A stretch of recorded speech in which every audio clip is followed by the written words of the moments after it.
Hello. और और सुनाओ, कैसे हो? हाँ भैया, सब सही है। और आप सुनाइए, आप कैसे हैं? मेरा भी सब सही है। तुम्हारा सब सही चल रहा है ना?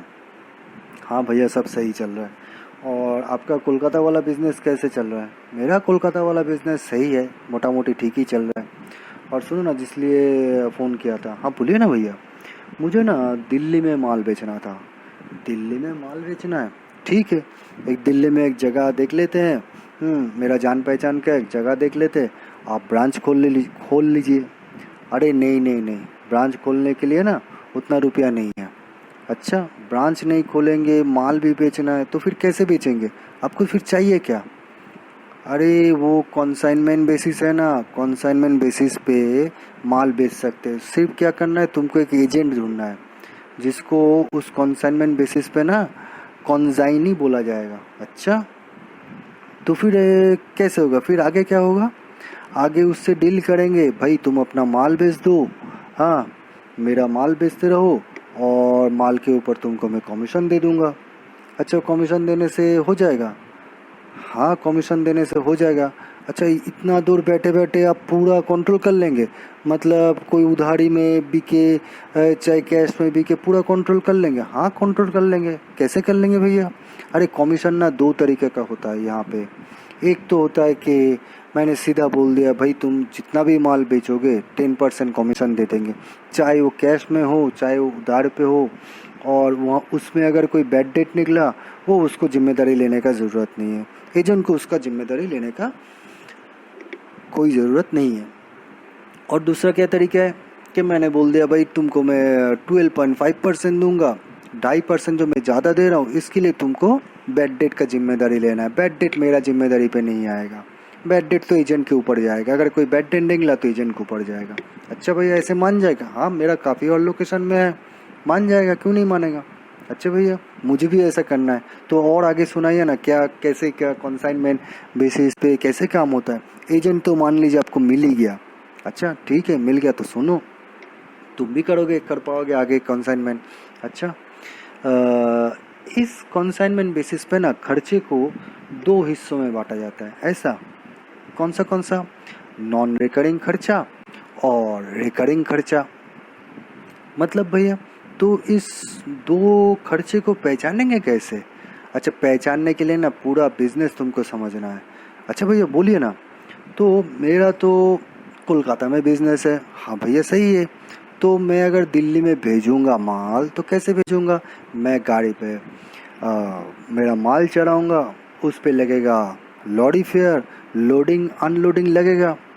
हाँ भैया लगेगा। फिर गाड़ी आके रुकेगा हावड़ा पे। हाँ भैया ठीक है। वहाँ से मैं ट्रेन पे चढ़ाऊंगा माल को। हाँ भैया सही है। ट्रेन का भाड़ा लगेगा।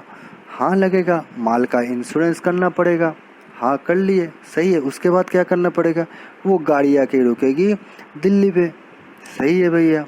मान लो तुम दिल्ली में बैठे हो, तुम मेरा एजेंट हो, ठीक है।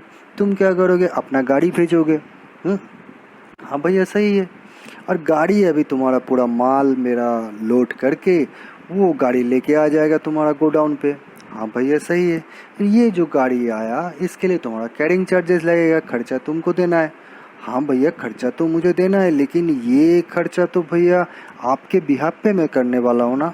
अरे देखो, पूरा बिजनेस तो तुमको अभी से समझने आ गया ना, कि खर्चा तुम जितना भी कर लो लेकिन वो तो मेरे बिहाफ का ही है, क्योंकि माल मेरा है। तो जो भी खर्चा तुम करोगे वो तो मेरा ही खर्चा हुआ, मेरे बिहाफ पे करोगे। हाँ भैया सही है। अच्छा, वो जब तुम माल उठाए गाड़ी पे, वो तो तुम गोडाउन पे लेके आओगे। हाँ भैया सही है। गोडाउन गेट पे तुम्हारा ये गाड़ी का माल अनलोड होगा, उस पर कुछ खर्चा लग सकता है। हाँ लग तो सकता है, सही है। और इसके बाद अच्छा, गोडाउन का रेंट भी तो लगता है तुम्हारा। हाँ भैया लगता तो है। और इसके बाद तुम क्या करोगे? यहाँ से टेम्पू करके तुम अपना शॉप पे थोड़ा थोड़ा करके माल लेके जाओगे, कि जितना रिक्वायरमेंट आ रहा है उतना उतना माल लेके शॉप पे चले जाओगे। इसमें तुम्हारा और भी खर्चा आ सकता है, loading, carrying, unloading, selling expenses आ सकता है। अच्छा, जो भी खर्चा करोगे तो मेरे बिहाफ पे, वो तो पहले भी बोला हुआ है ना। हाँ भैया सही है, जितना भी खर्चा है वो तो सब आपका ही खर्चा हुआ, लेकिन करूँगा अभी के लिए मैं, हाँ बाद में मैं रीइम्बर्स कर दूँगा। सही है। और इसके बाद क्या करोगे, तुम शॉप पे अपना माल बेचते रहोगे। हाँ भैया, तो सब तो हो गया, लेकिन यहाँ पे नॉन रिकरिंग एक्सपेंसेस कौन सा है और रिकरिंग एक्सपेंसेस कौन सा है। अच्छा फिर से देखो ये जो पेज है, फिर से देखो, मैंने गाड़ी पे माल चढ़ाया, इसमें जितना खर्चा लगा ये खर्चा तो दोबारा होने वाला नहीं है। हाँ सही है, तो ये नॉन रिकरिंग हुआ। ट्रेन वाला खर्चा, इंश्योरेंस, ये भी दोबारा नहीं होने वाला है, ये भी नॉन रिकरिंग एक्सपेंसेस है। सही है भैया। दिल्ली में पहुंचा, तुम अपना गाड़ी लगा दिए, वो गाड़ी लेके आ गया गोडाउन पे। हाँ, ये जो खर्चा है ये भी नॉन रिकरिंग है, ये भी दोबारा होने वाला नहीं है। हाँ भैया सही है। अच्छा यहाँ पे जो माल उतारने में जो खर्चा लगा ये भी तो दोबारा होने वाला नहीं है। हाँ भैया सही है, सही बात है, ये नॉन रिकरिंग एक्सपेंसेस है। तो यहाँ तक होता है नॉन रिकरिंग एक्सपेंसेस। तुम इतना समझ सकते हो कि गोडाउन के गेट तक जितना खर्चा है वो है नॉन रिकरिंग एक्सपेंसेस, और ये ना माल के दाम के साथ जुड़ता जाएगा, जुड़ता जाएगा, जुड़ता जाएगा। ये तकरीबन मतलब ये कुछ मैचिंग इसको तुम ऐसे मिलेगा, मतलब कोई भी मशीनरी लाए, स्टील इंस्टॉलेशन, जितना भी खर्चा है वो तो मशीनरी का दाम बढ़ाता जाता है, बढ़ाता जाता है, वैसा ही कुछ सीन है। नॉन रिकरिंग एक्सपेंसेस जितना भी है माल का दाम बढ़ाता जाएगा, बढ़ाता जाएगा। वो कहाँ तक है, वो है गोडाउन के गेट तक, कॉन्जाइनी के गोडाउन के गेट तक जितना भी खर्चा किए वो सब नॉन रिकरिंग एक्सपेंसेस है, और वो माल का दाम बढ़ाता जाएगा। ठीक है भैया, चलिए सही है। और इसके बाद हो गया रिकरिंग, गोडाउन रेंट, ये तुम्हारा रिकरिंग खर्चा हुआ, ये तुम हर महीना देना है तुमको। हाँ भैया सही है। टेम्पू फेयर, यहाँ से शॉप तक ले जाने का खर्चा, वहाँ पे सेल का खर्चा, कुछ भी है वो भी तो रिकरिंग है, तो ये भी रिकरिंग खर्चा ही हुआ। ठीक है भैया। एक एग्जाम्पल देके पूरा समझाइए ना चीज़, तो फिर प्रॉफिट लॉस कैसे निकलेगा, प्रॉफिट लॉस कैसे निकलेगा वो भी देखना है। ठीक है, देखो वो कैसे निकलता है देख लो। मान लो मैं तुमको 50 लाख का माल भेजा। ठीक है भैया, आप दिल्ली भेज दिए 50 लाख का माल, सही है भैया। एक चीज़ लिखा हुआ है यहाँ पे, this was made by adding 25% on the cost. ये लाइन ना मुझे समझ में नहीं आया, बाकी तो मुझे दिखते ही समझ में आ रहा है कि खर्चे का डिटेल्स दिया हुआ है। अच्छा ये लाइन समझ में नहीं आ रहा है, तो इस लाइन को अभी के लिए रहने दो, बाद में इसका डिस्कशन करते हैं। पहले का तो समझ में आ गया कि 50 लाख हमने भेजा है, इतने का माल मैंने भेजा है। हाँ भैया सही है। अच्छा मेरा ना खर्चा लगा है, रेलवे का खर्चा लगा है 2.5 लाख का, और इंश्योरेंस मैंने लगाया, खर्चा लगाया 1,50,000 का। ठीक है भैया, मान लेते हैं। इसके बाद ना क्या हुआ, रास्ते में जब ये ट्रेन आ रहा था दिल्ली, तब क्या हुआ कि रास्ते में ना 1/10 पोर्शन, जितना मैंने माल भेजा उसका 1/10 पोर्शन ना जल गया। इसके लिए इंश्योरेंस कंपनी रुपया दिया है 2,40,000 का, लेकिन 1/10 पोर्शन जल गया। ठीक है भैया, सुनने के लिए ठीक है। अभी ये गाड़ी दिल्ली पहुंचा, ठीक है, और तुम अपना गाड़ी लगा दिए, गाड़ी लगा के माल लेके आ गया गोडाउन। गोडाउन ले आने तक तुम्हारा खर्चा बना 1,80,000 का। ठीक है, नॉर्मल है। इसके बाद गोडाउन का रेंट देना पड़ा तुमको 1 लाख का। ठीक है भैया। सेलिंग एक्सपेंसेस तुमको करना पड़ा 1,90,000। ये सब खर्चा तुमने किए। हाँ भैया, आपके बिहाफ पे सही है तो भैया सही बोला तो, हाँ बिल्कुल भाई, मेरे बिहाफ पे तुमने ये तीनों खर्चा किए। तुम अभी खर्चा तो कर लो, बाद में रिम्बर्स हो जाएगा। भैया कैसे होगा, कैसे रिम्बर्स करेंगे, इतना खर्चा कर दिए।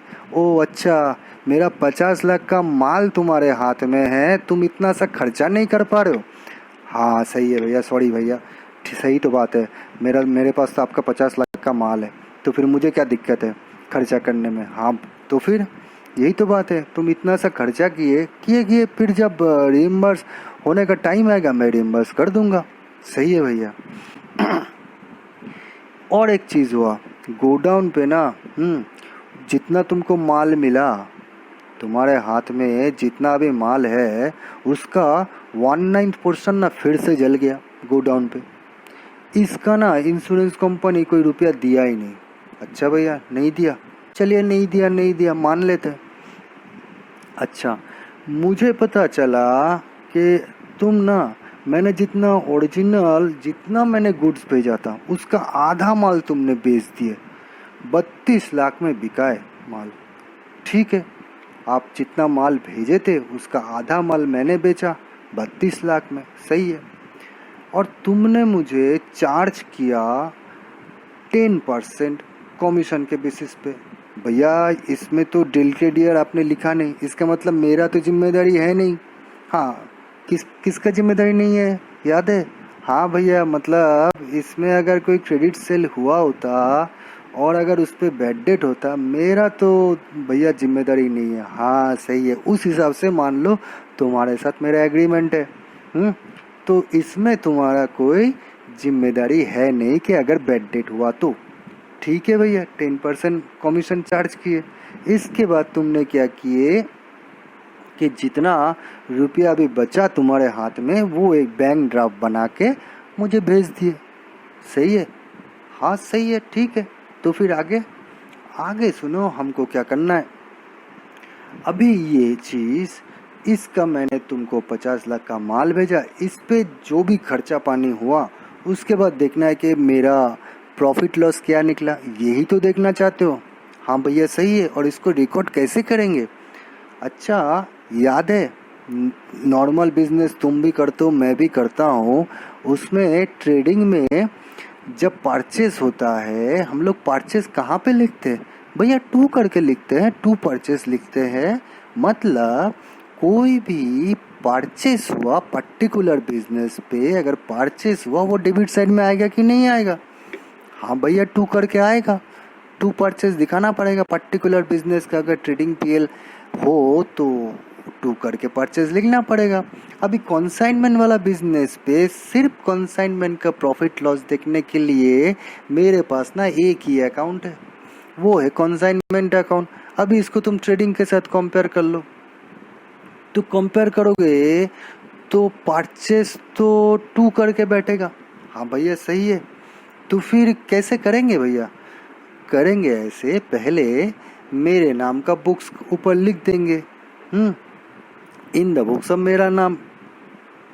उसके बाद मैं तुमको माल भेजा दिल्ली का, तो तुम्हारे नाम का अकाउंट खोल दूंगा कि consignment to Sachin of Delhi account. Debit credit लिख दूंगा दोनों साइड, एक तरफ डेबिट है दूसरी तरफ क्रेडिट है, लिख दूंगा। ठीक है भैया, फिर क्या 50 लाख का माल भेजा, सही है। तो भैया क्या टू परचेस लिख देंगे? क्यों लिखेंगे? तुम अलग सा बिजनेस करते हो? हाँ भैया मैं अलग सा बिजनेस करता हूँ, अपना अपना मेन बिजनेस है। हाँ भैया है, तो वहाँ पे क्या लिखे थे?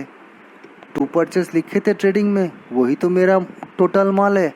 अगर मान लो मेरा एक्चुअल बिजनेस नहीं है और मैं बाहर माल बेच रहा हूँ, ऐसा करूँगा क्या?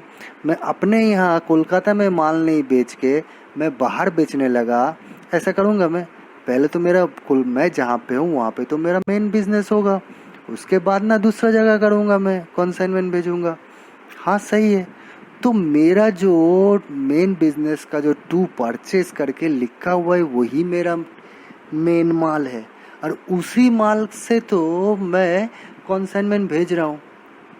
तो अपना एक्चुअल ट्रेडिंग अकाउंट में जब कॉन्साइनमेंट के लिए माल निकलेगा तो मैं by good Saint on consignment लिखूंगा ना ट्रेडिंग अकाउंट पे, तो क्या होगा कि परचेस कम हो जाएगा। परचेस तो टू करके लिखना होता है ट्रेडिंग में, उसकी जगह by good Saint on consignment लिख दूंगा वहाँ पे, तो अपना परचेस कम होगा, इतना माल निकल गया गुड्स कॉन्साइनमेंट के लिए। तो कॉन्साइनमेंट पे क्या लिखूंगा? तो कॉन्साइनमेंट पे मैं वही तो लिखूंगा, to goods sent on consignment 50 lakh, यही तो लिखूंगा। तो फिर समझ में आया ना? तो यहाँ पे टू परचेस नहीं लिखना है, यहाँ पे to goods sent on consignment लिखना है 50 लाख। क्योंकि ये तो मेरा एक्चुअल गुड्स परचेज जिस नाम से है उसको कम करके एक अकाउंट जनरेट हुआ है, तो वही तो है गुड्स सेंट ऑन कंसाइनमेंट। सही है, ठीक है भैया। अच्छा, याद है मैंने 4 लाख का खर्चा किया था। हाँ भैया, 2.5 लाख और 1.5 लाख, सही है ना। उसके बाद ये माल कहाँ था, ये खर्चा हुआ तो माल अपना कहाँ पे, माल अपना ट्रेन पे है ना। अच्छा, ट्रेन पे है, वहाँ पे ना आग लग गया था, याद है उसका। तो जितना माल भेजा मैं, जितना आग लगा उतना माल तो कम हो गया, तो 50 लाख से तो माल अभी कम हो गया। तो अगर कम हो गया तो ऑपोजिट साइड में ही तो बैठना सही है। By goods destroyed by fire लिख देते हैं कि इतना माल जल गया। माल जितना भेजा था मैं, मुझे पता चला आग लग के जल गया, तो सेम साइड में थोड़ी ना लिखेंगे, उतना माल तो है ही नहीं। अगर माल है नहीं तो सेम साइड में थोड़ी ना लिखेंगे, ऑपोजिट साइड में ही तो लिखेंगे कि by goods destroyed by fire. आग लग गया 5,40,000 का। भैया ये 5,40,000 कहाँ से आ गया, वो मैं बता रहा हूँ धीरे धीरे धीरे, वो भी बताऊंगा। पहले समझ लो चीज को। मान लो तुमको तो पता है आग लग गया, 5,40,000 का माल जल गया, ठीक है भैया, आप बोले तो सही है। उसके बाद क्या हुआ, दिल्ली पहुंचा गाड़ी। हाँ भैया, तुमने खर्चा किए, क्या क्या खर्चा किए, 1,80,000 का नॉन रिकरिंग एक्सपेंसेस किए। हाँ, गोडाउन गेट तक तो यही खर्चा हुआ है। हाँ भैया, उसके बाद रिकरिंग खर्चा चालू हो गया, 1,00,000, 1,90,000, है ना। अच्छा, उसके बाद क्या हुआ, अच्छा गोडाउन में आग नहीं लगा था। हाँ भैया लगा था, उसका भी तो उतना माल तो फिर से कम हुआ है। हाँ, कम तो हुआ है, तो उसका वैल्यू निकला है ना 5,60,000 निकला। भैया मेरा ना सवाल आ रहा है दिमाग में, ये 5,40,000 भी तो आप जो एग्जाम्पल दिए थे उसमें तो नहीं है था, और 5,60,000 वाला वैल्यू भी तो उस एग्जाम्पल नहीं था, एग्जाम्पल पे मेंशन तो नहीं था। सही है, सुनो तो पहले। मान लो ये वैल्यू जो जल गया ना उसका वैल्यू 5,60,000 है, ठीक है भैया। चलिए उसके आगे, इसके बाद तुमने क्या किया, इसके बाद तुमने माल बेचा है 32 लाख में। हाँ भैया सही है, तुमने मेरे से कमीशन चार्ज कर दिया 10%, 3,20,000 का। हाँ सही है भैया, और तुमने और माल नहीं बेच पाया जब मैं ये अकाउंट्स बना रहा हूँ, तो तुम्हारे हाथ में अनसोल्ड स्टॉक का वैल्यू है जो है कंसाइनमेंट स्टॉक, वो है 16,80,000। भैया फिर से 16,80,000 भी, जो आप एग्जाम्पल दिए थे ना उसमें 16,80,000 का भी वैल्यू नहीं था। मालूम है मुझे, पहले समझ तो लो चीज़, यही तो हुआ है। हाँ, मैंने 50 लाख का माल भेजा, उसके बाद मैंने खुद खर्चा किया 4 लाख। रास्ते में दिल्ली पहुंचने से पहले गाड़ी में आग लग गया, ट्रेन में आग लगा, तो मेरा 5,40,000 का माल जल गया। फिर गया दिल्ली, दिल्ली पहुंचा तो तुमने खर्चा किया 1,80,000, 1,00,000, 1,90,000। वहाँ पे भी गोडाउन में आग लग गया, मेरा 5,60,000 का वैल्यू का माल जल गया। ठीक है भैया, सही है। लेकिन भैया याद है ना, ये सब वैल्यू जो आप 5,40,000, 5,60,000 बता रहे हैं ना, ये सब वैल्यू लेकिन आपके एग्जाम्पल पे नहीं था। मालूम है मेरे भाई, मालूम है। फिर सुनो ना, फिर तुमने सेल किया 32 लाख का माल, तुमने सेल कर दिया। 32 लाख में तुमने कुछ माल सेल कर दिया, तुमने 10% चार्ज कर दिया मेरे पे कि कमीशन है 3,20,000। हाँ सही है, और तुम जो माल बेच नहीं पाए उसका वैल्यूएशन है 16,80,000। हाँ हाँ, एग्जाम्पल पे इसका भी मेंशन किया हुआ नहीं है, ठीक है, वो भी मालूम है। अच्छा, अभी तुम बोल रहे थे ना कि भैया वो जो लाइन था 25% ऑन कॉस्ट, ये जो वैल्यू हुआ है वो 25% ऑन कॉस्ट करके हुआ। ये क्या चक्कर था? एक बार पूछ रहे थे ना, बोल रहे थे ना कि समझ में नहीं आया। वो ऐसा है, मैंने एक्चुअल जो कॉस्ट था ना उस पे, मान लो वो 100 रुपया था, उस पे 25 रुपया लगा के मैं ये 50 लाख का फिगर बनाया। मतलब भैया, मतलब ऐसा है कि 100 रुपया अगर कॉस्ट है मान लो, तो 25 का मैंने लोडिंग लगाया तो 125 हो गया। ये 50 लाख ना 125 को रिप्रेजेंट कर रहा है। मतलब भैया, तो 25 बाई 125 करके देखो भैया, 10 लाख होता है। तो 10 लाख ना यहाँ पे जोड़ा हुआ है। भैया ऐसा क्यों किए? ऐसा इसलिए किए, जब मैं 50 लाख का माल दिखा के एजेंट को भेजूंगा तो वो चाहेगा कि 50 लाख के ऊपर में माल बिके, तो तुम्हारा प्रॉफिट और भी ज़्यादा आएगा, उसका कमीशन भी कवर होगा। ये सब फायदा होने का चांसेस है। हाँ भैया सही है। तो फिर अभी तो ऐसे अगर उसको भेजे उसके लिए तो सही है, लेकिन अभी अकाउंट्स बना कौन रहा है? भैया आप बना रहा है। तो अगर 50 लाख के हिसाब से मैं अगर अकाउंट्स बनाऊं तो मेरा जो प्रॉफिट लॉस निकलेगा वो क्या सही निकलेगा? क्योंकि उसमें तो 10 लाख जोड़ा हुआ है एक्स्ट्रा। हाँ भैया सही नहीं निकलेगा। तो ये 50 लाख हो गया इनवॉइस प्राइस। अगर 40 लाख एक्चुअल कॉस्ट है तो 10 लाख तो अपोजिट साइड में दिखाना है। हाँ सही तो है। तो वो दिखा देते हैं लोडिंग का नाम पे, नहीं तो एक्चुअल प्रॉफिट लॉस नहीं निकलेगा। अच्छा, इस 50 लाख के बेस पे मैंने ये जो रास्ते में जो आग लगा था ना, जो माल डिस्ट्रॉय हो गया था 5,40,000 का, उसमें भी तो ये लोडिंग लगा होगा, क्योंकि कैलकुलेशन तो 50 लाख पे हुआ होगा। हाँ भैया सही है।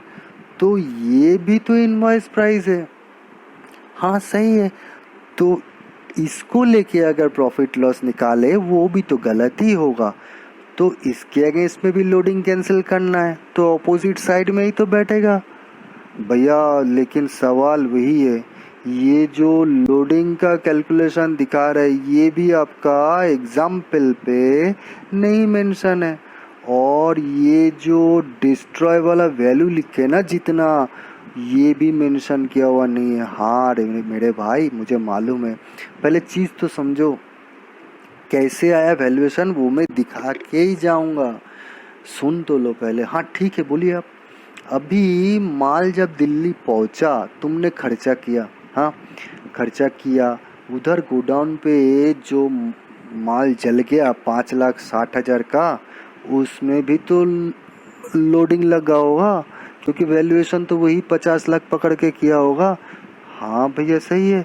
तो वो भी तो इनवॉइस प्राइस है, उसको लेके भी प्रॉफिट लॉस निकालेंगे तो गलत ही निकलेगा। तो उसका लोडिंग भी तो कैंसिल करना है और ऑपोजिट साइड में ही बिठाना है। हाँ भैया सही है, ऑपोजिट साइड में ही बिठाएंगे। अच्छा, तो सेम बात है, जो अनसोल्ड स्टॉक 16,80,000 दिखा रहा है वो भी तो लोडिंग लेके बैठा हुआ है, तो उसको लेके भी प्रॉफिट लॉस गलत ही निकलेगा। उसको सही करने के लिए ऑपोजिट साइड में उसका लोडिंग तो दिखाना पड़ेगा। हाँ भैया सही है, लोडिंग तो दिखाना पड़ेगा। तो उसका लोडिंग भी दिखा देते हैं। इसका नाम है स्टॉक रिजर्व। अब मेरा अकाउंट्स रेडी है कि कितना मेरा प्रॉफिट लॉस हुआ, ये देखने के लिए मेरा अकाउंट्स रेडी है। इसके लिए मैं 2 साइड चेक कर लिया। मैं देखा क्रेडिट साइड मेरा बड़ा है 69,80,000। इधर से जितना घटाएंगे, पूरा घटाने के बाद मेरा प्रॉफिट लॉस निकल जाएगा। अच्छा एक बात था, प्रॉफिट लॉस ना, profit and loss on consignment account बोल के उस अकाउंट में भेजना है। भैया ऐसा क्यों? प्रॉफिट एंड लॉस अकाउंट लिखने से भी तो चलेगा। अरे नहीं नहीं, मान लो जैसे मेरा ही ना, मेरा 7 जगह ऑलरेडी कंसाइनमेंट जाता है, तो अगर बार बार प्रॉफिट लॉस लिखेंगे और प्रॉफिट लॉस में जगह का नाम लिखते रहेंगे कि इस जगह से इतना प्रॉफिट हुआ, इस जगह से इतना प्रॉफिट हुआ, तो वो एक प्रॉफिट लॉस में एक क्लमजी सिचुएशन हो जाएगा, देखने में खराब लगेगा। हर बार कंसाइनमेंट का प्रॉफिट लिख रहा है हर एक लोकेशन का। तो मैं क्या किया कि profit and loss on consignment account बोल के एक अकाउंट खोल दिया। 10 जगह का कंसाइनमेंट का रिजल्ट वहाँ पे डालेंगे, डाल के ईयर एंड में पूरा प्रॉफिट लेके प्रॉफिट एंड लॉस अकाउंट में डाल देंगे मेन बिजनेस पे। हाँ भैया लॉजिकल है, बिल्कुल सही है, लॉजिकल है, यही होना चाहिए, ऐसा ही होना चाहिए भैया। हाँ यही है ना। तो बार बार प्रॉफिट एंड लॉस अकाउंट लेके हर एक नया नया बिजनेस पे अगर प्रॉफिट एंड लॉस अकाउंट लिखोगे तो वो तो प्रॉफिट एंड लॉस अकाउंट दिखने में भी खराब लगेगा। तो अलग कर देते हैं, वहाँ पे जोड़ के फिर भेज देंगे। हाँ भैया सही है। तो इसके बाद क्या होगा, मेरा प्रॉफिट निकल गया 2,90,000 का। हाँ भैया बात तो बिल्कुल सही है, मैं समझ गया पूरा। लेकिन सिर्फ अभी ना वो जो आपका जो एग्जाम्पल दिया हुआ था ना, उसमें ये सब वैल्यू नहीं था। मतलब ये जो डिस्ट्रॉयड का जो वैल्यू निकाले ना 5,40,000, 5,60,000, अनसोल्ड का जो निकाले 16,80,000 का, और ये जो लोडिंग दिखाए ना कैंसिल किए, ये सब कैसे निकाले ये भी दिखा दीजिए तो मैं थोड़ा समझ लूँ। मुझे भी तो ये करना है आगे चल के, ये कंसाइनमेंट जैसे बिजनेस मुझे भी करना है। ठीक है, इसमें कोई बड़ा बात नहीं है, लेकिन फिर वही बात। और अभी तुमको समझ में आएगा ये जो नॉन रिकरिंग एक्सपेंसेस और रिकरिंग एक्सपेंसेस का बात बोल रहे थे ना। हाँ भैया वही मैं बोलने वाला था, ये जो आप हमको सिखाए ना नॉन रिकरिंग एक्सपेंसेस और रिकरिंग एक्सपेंसेस, ये तो प्रॉफिट लॉस निकालने में कहाँ पे कहीं पे भी काम पे नहीं आया। अरे आया, जो मैं बताया नहीं अभी तक। अभी तुम बार बार पूछ रहे हो ना कि ये आपका एग्जाम्पल पे ये डिस्ट्रॉयड वाला वैल्यू मेंशन किया हुआ नहीं है, अनसोल्ड वाला वैल्यू मेंशन किया हुआ नहीं है। तो ये सब ना, ये सब खर्चा जोड़ के नहीं जोड़ के ऐसे ही आया है। देखते हैं कैसे, फिर बिजनेस समझते हैं कि कैसे हुआ था ये काम। हाँ भैया बोलिए एक बार। पहले क्या किया, 50 लाख का माल गाड़ी में चढ़ा दिया, हावड़ा पहुंच गया, ट्रेन में चढ़ा दिया, फ्रेट और इंश्योरेंस मिला के मेरा 4 लाख का खर्चा हुआ है। सही है। गाड़ी पहुंचा दिल्ली, दिल्ली में तुम खड़े थे, तुम अपना गाड़ी लगाए, गाड़ी में माल चढ़ाए, माल लेके गोडाउन आए, यहाँ तक तुम्हारा खर्चा आया 1,80,000 का। हाँ सही है। गोडाउन तक का और कोई एडिशनल खर्चा तुम्हारा नहीं आया। यहाँ तक मैंने पहले ही बताया था, गेट ऑफ गोडाउन तक जितना भी खर्चा होता है वो सब नॉन रिकरिंग है। हाँ भैया, माल का दाम बढ़ाता जाएगा। हाँ भैया सही है। गोडाउन रेंट का तुम्हारा खर्चा आया 1 लाख का। सही है।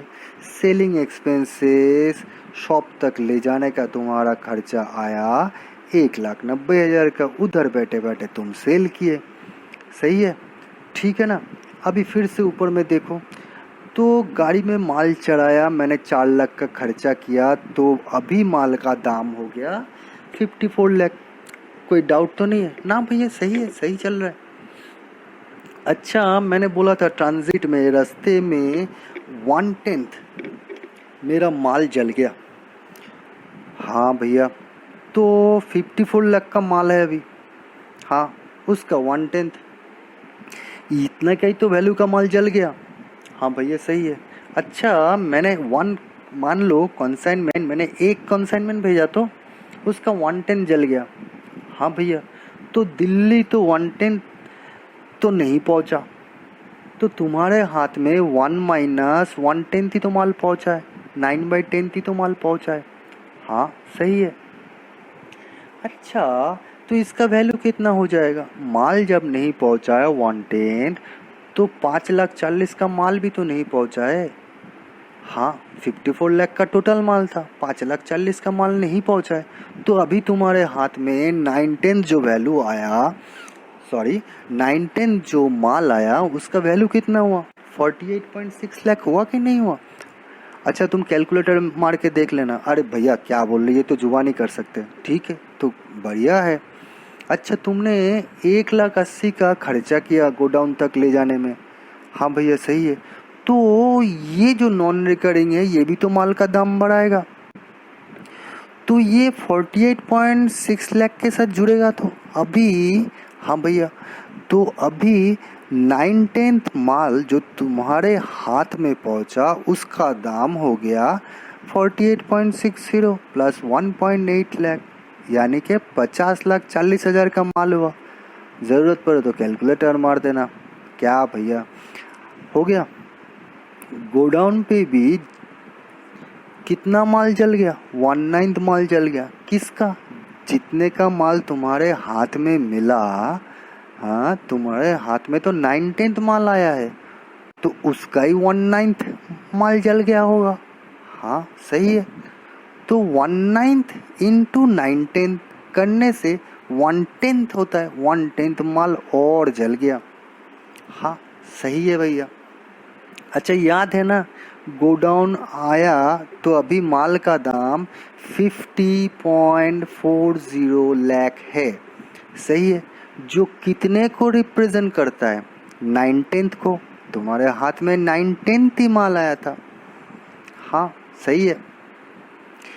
तो कितने को रिप्रेजेंट करता है? 50.40 लाख भैया 9/10 पोर्शन को रिप्रेजेंट करता है। तो 1/9 पोर्शन फिर से गोडाउन में जल गया। तो 50.40 लाख से 1/9 का वैल्यू निकालने का तरीका तो यही है। वो जिसको रिप्रेजेंट करता है यानी कि 9/10 को, वो डिनोमिनेटर होगा तुम्हारा। हाँ ये तो नॉर्मल है भैया। और तुमको चाहिए 1/10 का वैल्यू जो गोडाउन पे जल गया। तो 1/10 तुम्हारा न्यूमरेटर होगा तो ऊपर रहेगा। तो अभी तुम्हारा वैल्यू कितना हो जाएगा? 5.60 लाख हुआ कि नहीं हुआ? हाँ ये सही है। सही। अच्छा तुम जो सवाल कर रहे थे 5,40,000 मेंशन किया हुआ नहीं है एग्जाम्पल पे, तो मिल गया ना 5.40 जो ट्रांजिट पे जल गया था वो कैसे निकाले? हाँ मिल गया। और गोडाउन पे जो 5,60,000 का माल जल गया था वो कैसे आया? समझ में आया? हाँ भैया 5,60,000 का माल जल गया, समझ में आ गया। अच्छा फिर क्या हुआ? अभी 5,60,000 का माल भी जल गया। अब तुमको बेचने के लिए तुम्हारे हाथ में कितना माल है? तुमको हाथ में मिला था 9/10 माल। हाँ भैया 1/10 माल तुम्हारा गोडाउन में जल गया। तो सीधा सीधी बात यही तो है, 8/10 माल अभी भी तुम्हारे हाथ में है। हाँ भैया सही है। मुझे जो पता चला, मेरा जो ओरिजिनल कंसाइनमेंट था, मतलब मेरा जो कंसाइनमेंट था उसका आधा माल तुमने बेच दिया। मतलब 1 हुआ, उसका आधा आधा ही हुआ, आधा बेच दिया। तुम्हारे हाथ में बेचना था 8/10, तुमने आधा माल बेचा। तो अनसोल्ड कितना है? 8/10 माइनस 1/2 इक्वल टू 3/10। एक कागज कलम करके भी देख सकते हो 3/10 हुआ कि नहीं हुआ? हाँ सही है। अच्छा तो 3/10 भी उसका भी वैल्यू निकालेंगे अनसोल्ड का, जिसको बोला जाता है यहाँ पे कंसाइनमेंट स्टॉक। तो उसका वैल्यू भी ऐसे निकलेगा 50.40 लाख। वो कितना प्रोपोर्शन को रिप्रेजेंट करता है? 9/10। वो हो गया डिनोमिनेटर। और तुमको न्यूमरेटर चाहिए 3/10, तो इंटू 3/10 हो गया 16,80,000। मिल गया 16,80,000। हाँ भैया मिल गया।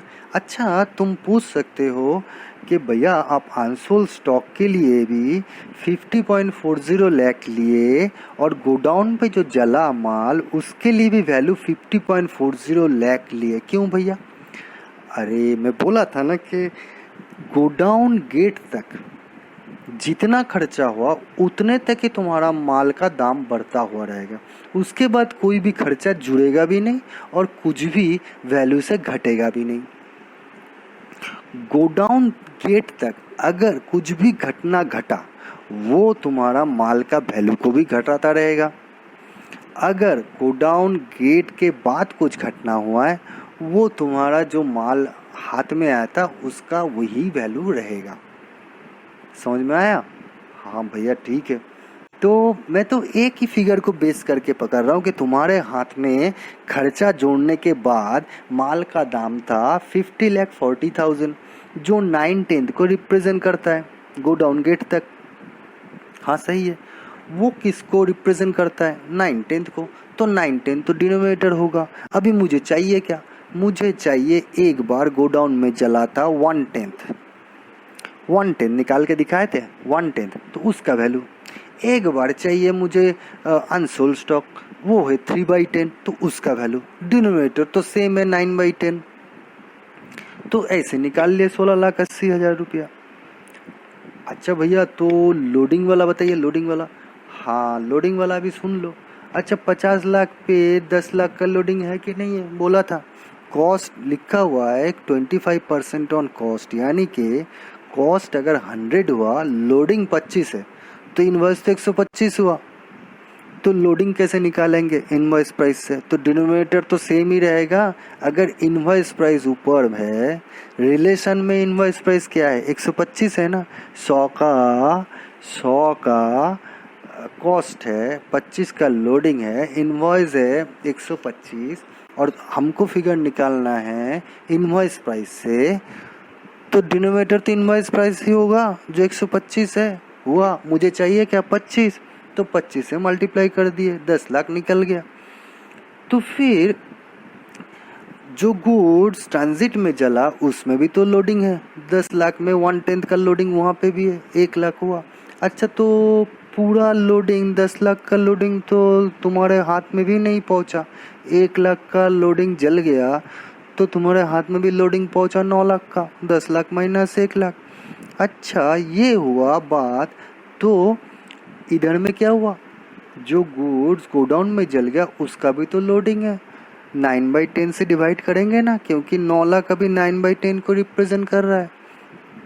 तो मुझे क्या चाहिए था? 1/10 तो जल गया, तो 1/10 न्यूमरेटर रहेगा, तो मेरा तो 1 लाख का लोडिंग इधर भी जल गया। ठीक है, अभी अनसोल्ड स्टॉक है, कंसाइनमेंट स्टॉक है 16,80,000। हाँ 16,80,000 पे भी लोडिंग लगा हुआ है, वो भी निकलेगा वैसे 9 लाख से। 9/10 डिवाइड करेंगे ना, क्योंकि डिनोमिनेटर तो वही है और न्यूमरेटर है 3/10 जो है अनसोल्ड स्टॉक। तो वैसे निकल जाएगा मेरा लोडिंग ऑन अनसोल्ड स्टॉक, जिसको स्टॉक रिजर्व बोला जाता है। हाँ भैया क्लियर है, सब वैल्यू कैसे निकलते हैं वो तो मुझे क्लियर हो गया।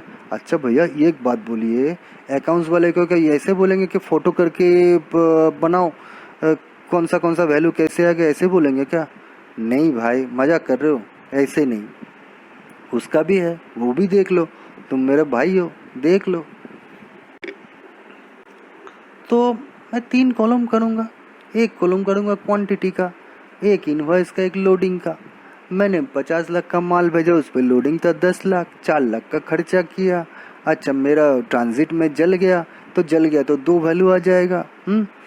अच्छा देखो 4 लाख जोड़ने के बाद अपना क्वांटिटी तो सेम है। अच्छा 54 लाख कितना क्वांटिटी को रिप्रेजेंट करता है? एक। अगर इससे कुछ निकालना पड़े डिनोमिनेटर तो एक ही रहेगा। हो गया। अच्छा हम मेरा गुड्स जल गया ट्रांजिट पे 1/10। अच्छा 1/10 जल गया, मुझे तो 1/10 का वैल्यू चाहिए, जिसका वैल्यू चाहिए वो तो होगा न्यूमरेटर। हो गया। अभी किससे वैल्यू चाहिए? वो होगा डिनोमिनेटर। मुझे वैल्यू चाहिए 54 लाख से, और क्या किसको रिप्रेजेंट करता है? एक को, तो एक तो होगा डिनोमिनेटर। और किसका वैल्यू चाहिए? 1/10 को, तो वो हो गया न्यूमरेटर। तो एक बार निकल गया इनवॉइस का वैल्यू, एक बार निकल गया लोडिंग का वैल्यू, रह गया जो, तो वैसे ही मेरा क्वांटिटी तो रह गया 9/10 रह गया। अभी माल का दाम है 4860, 9 लाख का लोडिंग है, यही माल तुम्हारे हाथ में पहुंचा। जो तुम्हारे हाथ में जो पहुंचा उस माल का क्या रिप्रेजेंट कर रहा है? 9/10 पोर्शन रिप्रेजेंट कर रहा है तुम्हारा नॉन रिकरिंग एक्सपेंसेस, जो गोडाउन गेट तक तुमने खर्चा किए 1,80,000, मिला के तुम्हारा खर्चा आ गया 50,40,000 का। लोडिंग तो 9 लाख है ही। हो गया। गोडाउन में माल जला। अच्छा जो 50,40,000 है वो किसको रिप्रेजेंट कर रहा है? 9/10 को। गोडाउन में माल जल गया, तुम्हारे हाथ में जितना माल आया उसका 1/9। तुम्हारे माल आया था हाथ में 9/10 माल आया। और जल गया 1/9, तो कितना माल जला? 1/10 का माल जल गया। हो गया? अच्छा, हो गया। तो अगर हमको 50,40,000 से वैल्यू निकालना है तो डिनोमिनेटर तो वही होगा 9/10, और हमको चाहिए क्या? 1/10 का वैल्यू। सेम लोडिंग पे भी वही कहानी है, वैसे कर देंगे। माइनस किया तो मेरा क्वांटिटी रह गया 8/10। तुम अभी तक बेच सकते हो, 8/10 माल अभी तक बेच सकते हो, सही है ना? और तुम बेच दिए आधा माल। जितना मैं माल भेजा एक्चुअल में उसका आधा माल बेच दिया, मतलब हाफ ही बेच दिए। तो अभी तुम्हारे हाथ में फिर भी अभी माल है 3/10 माल है। हाँ, अच्छा, फिर वैल्यू कहाँ से निकालेंगे? मेरा तो लास्ट वैल्यू है 50,40,000 का वैल्यू है, तो वैल्यू कैसे निकालेंगे? तो वही तो 9/10 का डिनोमिनेटर होगा, मुझे चाहिए 3/10 का वैल्यू। 3/10 का वैल्यू न्यूमरेटर होगा। 50,40,000 से निकाल लिए 3/10 का वैल्यू, जो है 9/10 को रिप्रेजेंट करता है, निकाल लिए, कर दिए। लोडिंग का भी वैसे कर दिए, करके स्टॉक रिजर्व निकाल लिए, और फिगर जहाँ जहाँ पे बैठाना होता है वो तो मैंने पहले ही दिखा दिया। भैया सब कुछ हो गया, लास्ट पॉइंट बता दीजिए। ये उसको पता कैसे चलेगा कितने में बेचना है? अरे कुछ नहीं, मैं एक पर्ची बना के दे दूंगा जहाँ पे पूरा गुड्स का डिटेल्स रह जाएगा कि मैं 50 लाख पे माल भेज रहा हूँ, इसके ऊपर एटलीस्ट इतना करके बेच दो। हाँ, मेरा खर्चा लगा इतना इतना करके मैं बेच दूंगा, और उससे साइन भी करवा लूँगा। सही है ना? क्या बोलते हैं उसको भैया? अरे कुछ नहीं, प्रोफार्मा इनवॉइस बोलते हैं।